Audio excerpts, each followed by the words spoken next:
Bismillahirrahmanirrahim. In this video, we will discuss it is characterized by the edema and the neutrophil and the tissue infection. Bacteria infection होगा necrosis में MI आ सकते हैं।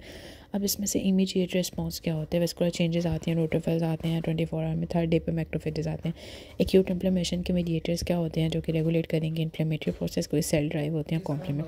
जो plasma drive होते हैं उसमें complement और काइनेन सिस्टम आता है, और जबकि सेल ड्राइव में वेसोएक्टिव एमाइंस, एराकिडोनिक एसिड और साइटोकाइन्स। ठीक है, उसके बाद मीडिएटर्स देखो, mediators are the substances that initiate and regulate the inflammatory reaction. These are the cell derived और the plasma protein, vasoactive amine, lipid products, cytokines और products of the complement and the kinin. अब vasoactive amines में क्या होता है? सबसे पहले histamine आता है जो कि most important mediator of acute inflammation. Mast cell basophil platelet से रिलीज होगा, वेसोडाइलेशन करेगा और कैपिलरीज की परमेबिलिटी बढ़ जाएगी। ठीक है, उसके बाद क्या होगा? सेरोटोनिन सेम सोर्स है, सेम एक्शन होगा। Okay, so cytokines molecules that influence between the other sales. Interferon gamma है इन और इंटरल्यूकिन 1 है और ट्यूमर नेक्रोसिस। इंटरफेरोन गामा जो होता है क्या करते हैं? टी सेल और नेचुरल किलर सेल से प्रोड्यूस होते हैं इंटरफेरोन गामा। ठीक है, और ये मैक्रोफेजेस को एक्टिवेट करेगा एपिथेलियल जॉइंट से। इंटरल्यूकिन 1 और ट्यूमर नेक्रोसिस फैक्टर जो है वो मैक्रोफेजेस से प्रोड्यूस होगा। फीवर ल्यूकोसाइट एडेनिन के मॉलिक्यूल्स करते हैं, न्यूट्रोफिल को डीग्रेनुलेट करेगा, एंडोथेलियन थ्रोम्बोन रेजिस्टेंस को कम करेगा। इन्फ्लेमेटरी जो है मार्कर्स वो ज़्यादा हो जाएंगे। एराकिडोनिक एसिड मेटाबोलाइट्स में क्या होता है? सेल ड्राइव प्रोटीन है। इसके बाद देखो जो फॉस्फोलिपिड है वो किस में कन्वर्ट हो जाता है? एराकिडोनिक एसिड में। एराकिडोनिक एसिड किस में कन्वर्ट हो जाएगा? प्रोस्टाग्लैंडिन और ल्यूकोट्राइन में। अगर तो साइक्लोऑक्सीजनेज आता है तो हम प्रोस्टाग्लैंडिन बनते हैं। ठीक है, जिसकी वजह से हम इसको रोकते हैं ताकि प्रोस्टाग्लैंडिन ना बने। उसके बाद जो बनता है एराकिडोनिक एसिड से लाइपोऑक्सीजनेज के जरिए ल्यूकोट्राइन बनती है। अब ल्यूकोट्राइन्स क्या करते हैं? स्मूथ मसल की कंस्ट्रक्शन करते हैं, वैसे कंस्ट्रक्शन ब्रोंकोस्पैज्म कॉज करेंगे। ठीक है, जो LTB4 होता है ये क्या करता है? न्यूट्रोफिल की केमोटैक्सिस करता है। और जबकि PG2, E2 और F2 है ये क्या करते हैं? कैपिलरी परमेबिलिटी को बढ़ा देते हैं। PGI2 के अंदर एंडोथेलियम में प्लेटलेट की एग्रीगेशन को ये कम करेंगे, वेसोडाइलेशन। अब थ्रोम्बोक्सिन E2 जो है ये क्या करता है? प्लेटलेट्स की एग्रीगेशन को बढ़ा देता है। PGI2 कम करता है और जो थ्रोम्बोक्सिन A2 है ये प्लेटलेट की एग्रीगेशन को बढ़ा देता है। Okay, so arachidonic acid metabolite is released from the phospholipid cell membrane by the phospholipase A2 and then acted upon by the cyclooxygenase or the 5-lipoxygenase. cyclooxygenase क्या करता है? प्रोस्टाग्लैंडिन प्रोड्यूस करता है। लाइपोऑक्सीजनेज जो है वो क्या करते हैं? ल्यूकोट्राइन्स प्रोड्यूस करता है। प्लाज्मा ड्राइव के अंदर कॉम्प्लीमेंट सिस्टम और काइनिन आ जाते हैं।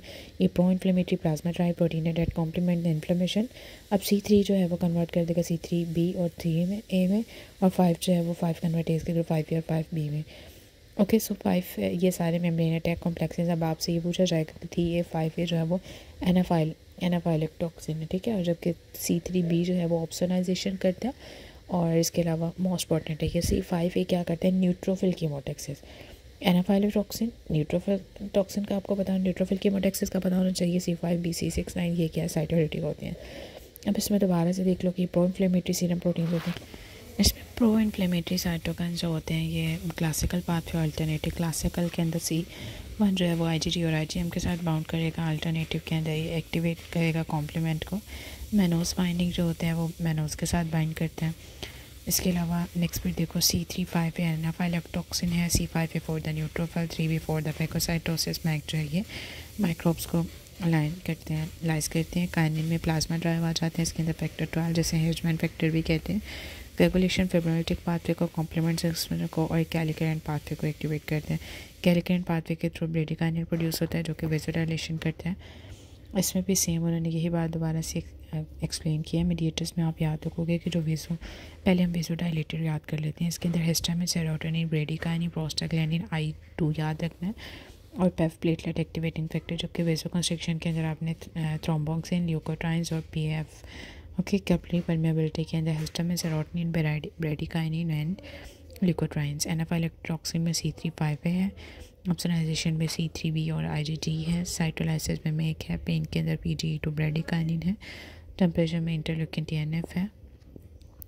न्यूट्रोफिल केमोटैक्सिस में C5A, LTB4, इंटरल्यूकिन 8 है। Bacteria products and the कैलिक्रैन।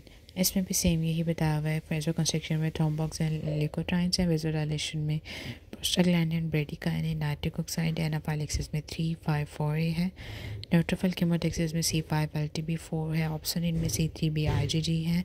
Cytolysis में C5B9 है। मीडिएटर्स ऑफ पेन ब्रेडिकाइनिन है। ल्यूकोसाइट एडियन में LFA1 है। सेलुलर एडियन में ICAM और VCAM आते हैं।